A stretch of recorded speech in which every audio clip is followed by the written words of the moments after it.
Om Swastiastu. Assalamualaikum warahmatullahi wabarakatuh. Shalom Namo Buddhaya, salam sejahtera bagi kita semua. Salam kebajikan, rahayu, salam literasi. Halo Sobat Literasi, perkenalkan saya Nikade Malereswari atau kerap dipanggil Malia, salah satu siswi kelas 10 dari SMA Negeri Bali Mandara.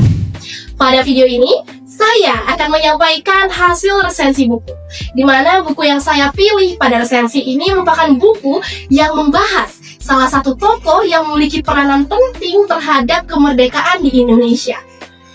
Ya, betul sekali. Sehubungan dengan adanya bulan Bung Karno, saya berhasil meresensi satu buku dengan judul Soekarno, Paradoks Revolusi Indonesia, di mana buku ini ditulis oleh tim redaksi majalah Tempo dengan penerbit Kepustakaan Populer Gramedia atau KPG di Jakarta dengan jumlah halaman sebanyak 124 halaman. Jadi, mari kita ketahui gambaran isi cerita dari buku dengan judul Soekarno, Paradoks Revolusi Indonesia. Jadi, dalam buku Soekarno, Paradoks Revolusi Indonesia membahas tentang Kusno Sosro Soekarno atau yang biasa dikenal sebagai Soekarno atau Bung Karno, di mana beliau merupakan salah satu anak dari Raden Sukemi Sosrodiharjo dan juga Ide Ayu Nyoman Rai. Soekarno merupakan presiden pertama di Indonesia yang membawa Indonesia dari masa penjajahan hingga menjadi Indonesia yang merdeka. Soekarno dikenal sebagai seorang orator karena orasinya yang luar biasa.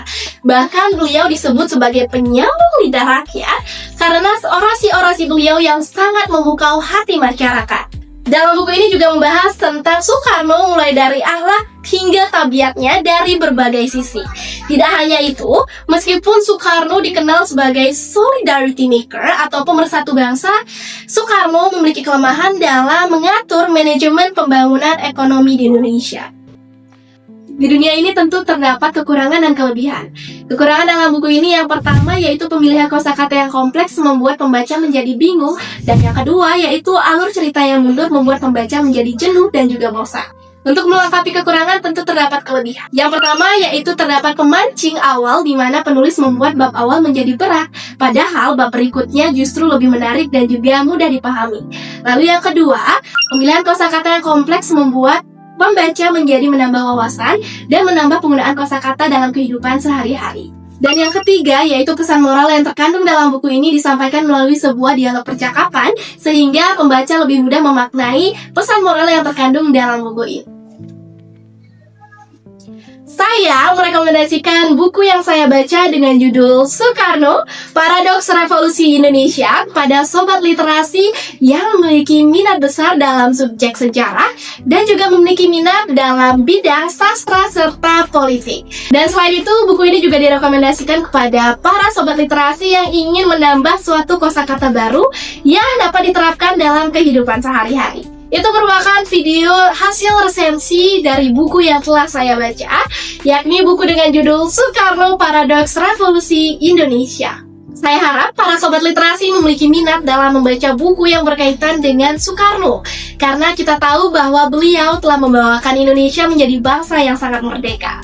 Semoga video saya bermanfaat bagi para penonton, dan saya akan akhiri dengan Paramo Santi. Om Santi Santi Santi Om. Wassalamualaikum warahmatullahi wabarakatuh. Shalom Namo Buddhaya. Salam sejahtera bagi kita semua.